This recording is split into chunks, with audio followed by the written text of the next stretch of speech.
nyene muri Amerika intasho ngiyi uyibone. Pastor Samson hari mwene data pastor nyene yanyandikiye arambwira ngo ndamusaba yumbe bose ngo bari buze mukana, akandi arambwira ngo tubzi n'umukunga wo kumuramutsa, none nimutambuke intasho y'abandi nyishitse hakiri kare, iminota bampaye ndayikoresha neza.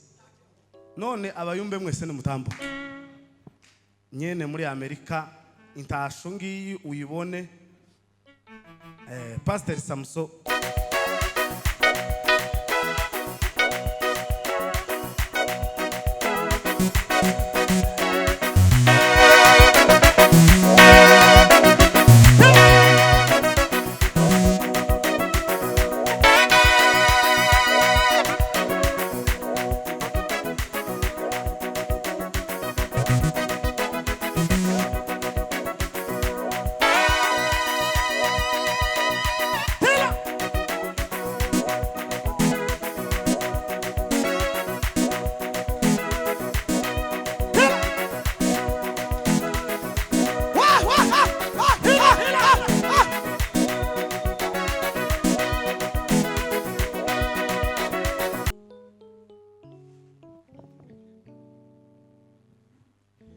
Mwami Yesu ziringiro bizima, zina ryo kwera no gukiranuka, urahambaye kandi uratangaje, uri wo kwizerwa kandi ukaba wo kwiringirwa.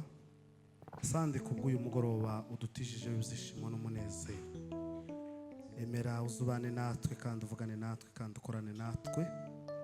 Aya masaha ndatubera imfabusa ahubwo aba. Amen. Yesu ashimwe. Bwana asifiwe. Abantu ko bafite ubushango bwo kwakira. Bwana asifiwe. Semeni amin. Munyakire nibwo igikorwa kiri imbere tuza kugikora neza, dufite ibyishimo n'umunezero. Turashimira Imana yo mu ijuru iduhaye guterana muri uyu mugoroba. Imana nihabwe icubahiro. Turashimira Imana kuko abakozi b'Imana bateguye kino gikorwa. Reverend Ntungane wateguye kino gikorwa afatikanyije na Reverend Michel. Imana ibaheze umugisha. Ndizera kuko Imana yabipanze kandi biri bugende neza. Bakomeje kubivuga, ni igikorwa cyo gufasha umuvandimwe Reverend Ntungane. Tana yandi makuru ndi buje mu cyane ndavuga aho bukeya nimara nicare. Igikorwa nyirizina mwateguye no munsi gikokwe. Rero Imana baheze umugisha. Dushimira bene data Kiriki wabahaye uyu mwanya kugira ngo tugirirwe bino bihe byiza. Imana iguheze umugisha. Ndashima kubwo abakozi b'Imana batandukanye nabonye hano. Hari abiwacu Nairobi, hariho Pastor Ngenganyi, ndakwishimiye cyane. Evangeliste Kamusore, ndakwishimiye cyane. Hari n'abandi bavandimwe nagiye mbona abiwacu Nairobi, ndabishimiye mwese. Imana ibaheze umugisha. Hari abapasteri ba hano nabonye. Pastor Ndamiye ko ndamubona itarakorera nkubita mu maso simbone neza. Ndabona pasteri wano hirya twigeze gutarama muri corona baradufata, yaduhaye ikibanza mu ijoro nka saa 9 twumva ibintu biratwinjiranye neza. Umuntu ariko yamasinzira yabirizuye. Pastor Neo ndakwishimiye. Imana igweze umugisha. Evangeliste Ziringiro ndamwishimiye, nawe ni inshuti yanje. Evangeliste Mutawara, abakozi Imana bicaye hariya. Imana ibaheze umugisha. Ndabishimiye mwese muri rusange. Evangeliste Boniface turakwishimiye. Imana igweze umugisha. N'umukozi w'Imana bicaranye. Imana igweze umugisha. Jacques ndakwiyegereje, ni inshuti yanje magara. Imana ibaheze umugisha. Tugiye kuvuga rero ijambo ry'Imana. Hari mwene data pastor nyene yanyandikiye arambwira ngo ndamusaba yumbe bose ngo bari buze mukana,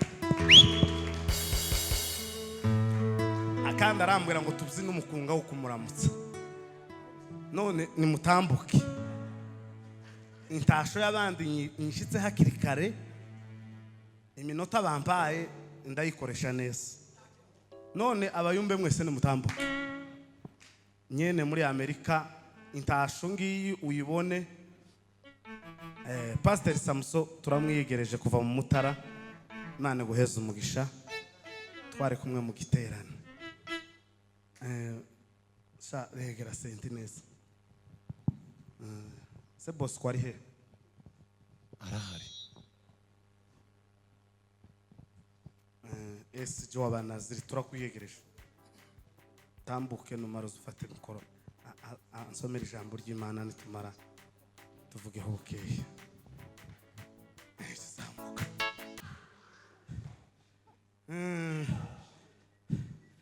Ariko Bosco yareba mu Bafilipi, hari sister nabonye hano, natambuke hano.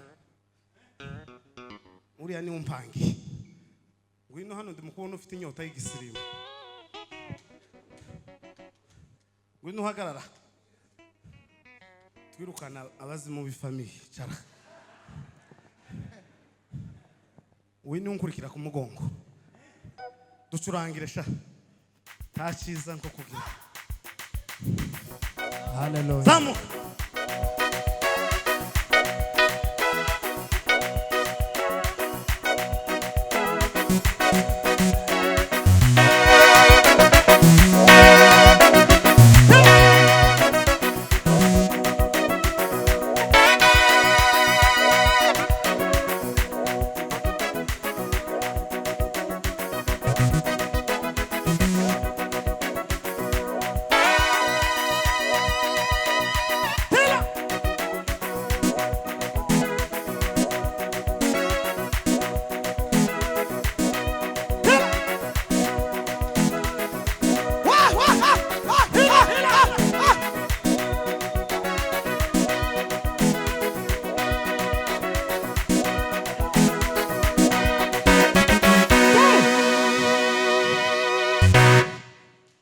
Nuko komeza umpangire Bafilipi.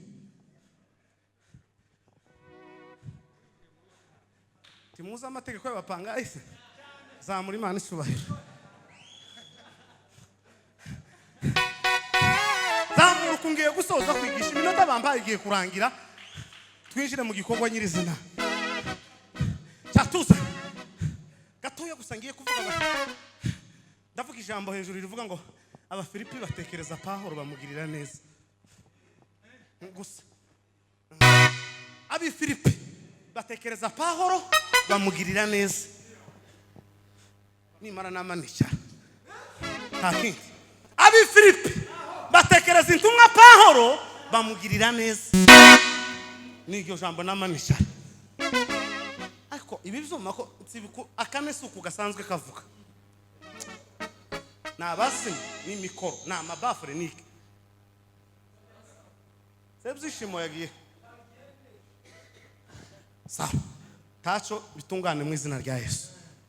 Abafilipi ibice bibiri. Urwandiko rw'Abafilipi Pawulo yandikiye Abafilipi ibice bibiri. Umurongo wa 25 kugeza ku murongo wa 30. Neza naho ngaho Bosco dusomere nitumara twike hasi. Gahunda zikomeza. Reka dusome mu izina rya Yesu. Abafilipi ibice bibiri umurongo wa 25. Yego. Icyakora nibwira yuko binkwiriye ko mbatumaho Epafrodito. Mwene data dufatanyije umurimo n'ubusirikare. Niwe ntumwa yanyu. Kandi niwe unkorera ibyo nkennye. Kuko yabakumburaga mwese. Agahagarika umutima nuko mwumvise yuko yarwaye. Kurwara koko yararwaye. Ndetse yaragiye gupfa. Ariko Imana iramubabarira. kumbabarira nyamara si we wenyine ahubwo nanjye yarambabariye ngo ntongerwaho undi mubabaro kuwo nari nsanganywe nicyo gituma mutumye mbikunze cyane kugira ngo nimwongera kumubona muzishime nanjye ngabanye umubabaro nuko rero mumwakire mu mwami Yesu mwishimye kandi abasa n'uwo mujye mububaha kuko yagarukiye hafi yo gupfa kubw'umurimo wa Kristo ntiyita ku magara ye kugira ngo asohoze ibyasigaye byo kumfasha kwanyu. Amen. Tugiye gufasha Reverend Ntungane. Zamura amaboko. Hallelujah. Bwana sifiwe. Atukuze mukama. Milele daima. Ndasoje urwandiko rw'Ifilipi. Rwajanywe n'itumwa Timoteyo na Epafrodite. Yego. Ijambo ry'Imana zaratubwira ngo urwandiko Paulo yagwanditse afunzwe i Roma. Yego. Ngo itorero ry'Ifilipi rikimenya amakuru ko Paulo yafunzwe, ngo bakusanyiriza amatoraniro hamwe. Yego. Ngo bategura gukoramo fundraising y'imfashanyo ngo yo kuzosha gusura Paulo. Uko fundraising isiyo ya mbere igiye kuba. Oya, yabaye kuva kera igihe. Zemeni amen. Amen. Amatorero y'Ifilipi yose ngo yikusanyiriza hamwe, arahura ngo ategura ikintu gikomeye ngo bakimenya amakuru ko Paulo afunzwe. Yari umuntu ufunzwe ariko ufunzwe mu buryo utomenya ukuntu bumeze. Ngo yari afunzwe ariko aho afunzwe akahishu. Yari agira icyumba cyari kiri private. Niba umuntu wari muri gereza ngo ariko akemererwa kuvuga ubutumwa ngo afungishijwe ijisho umwaka n'amezi 6. Iro. Paulo. Ntumwa Paulo. Rero ngo aho yagiye avuga ubutumwa usomye neza kino gitobo kizakikubwira ngo bagiye gusoza Paulo abwira ab'Ifilipi arababwira ngo mwagize neza ariko si cyane ntimwishire hejuru ngo nabi Efeso barabikoze. Yego. Semeni amen. Ngo amare bakusanya ikusanyirizo zabo hamwe bakitamo umugabo umwe bizeye witwa Epafrodite. Atukuze mukombozi. Semeni amen. Nimurebe hano yenu. Dasoje. Hallelujah. Mufiti nabi. Iki. Itura. Murahwera muzuke musange nkiri hano. Ko abantu baba amabunama iba. Kandi konzi ko muri kino gitondo ntawe nakoroganye nawe. Amaraso ya Yesu yakoze ikintu gikomeye n'isi y'abizera yejeje ibyakarande akuraho inzandiko z'imigenzo ndayashima yera yankuye umuvumo urubaza twisazemo banawe ubu turabana be basi inenge.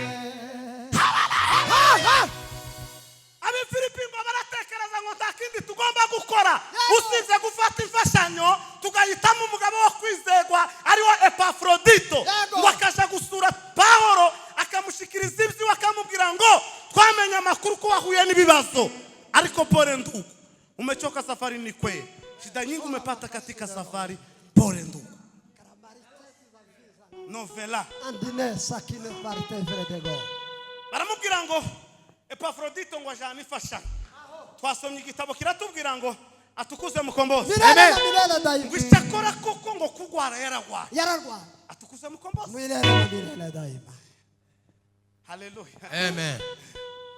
Azamifashanyo atavuze na kimwe ashikiriza Paulo aramubwira ngo ab'Ifilipi bakugena ino fashanyo muri ibi bibazo ufite muri izi ntambaro ufite muri aka kazi muri ubu butumwa komera twamenya amakuru y'ibyakubayeho ariko turacyari kuri inyuma.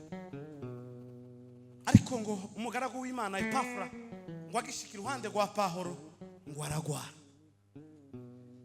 Niho twasoma tugira ngo dusoze nimumara namwe mutekereze kuri Reverend Ntungane mumufashe. Abi Filipi batekereza kuri Pawulo baramufasha, bamenya kuko yagize ibintu. Natwe dutekereze kuri Reverend Ntungane tumufashe. Nta kindi yaje gukora, ni umurimo w'Imana. Je ku ikanisa ryiwe ndahazi, ni ubutaka yaje kugura bwo kubakira Imana. Bwana asifiwe. Arandika arababwira ngo ngiye kubatuma kuri Epafrodito inshuti yanyu. Icyambere yabanje kubashimira, icyakabiri abamenyesha kuko ibyo bamuhaye byose atabuze na kimwe byarahurutse. Yego. Bwana asifiwe. Amen. Jo bindu nabivuzeho zakoroganishije isi hano.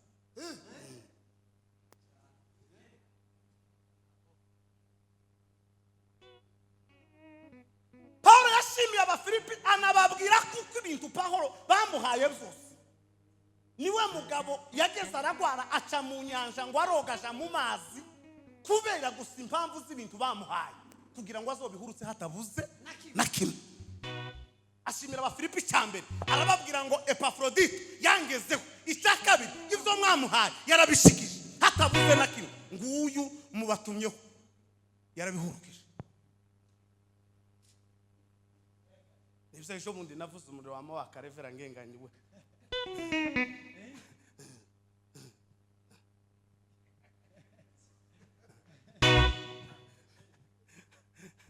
Atukuzwe mugire ucya bashumba. Atukuzwe. Amen.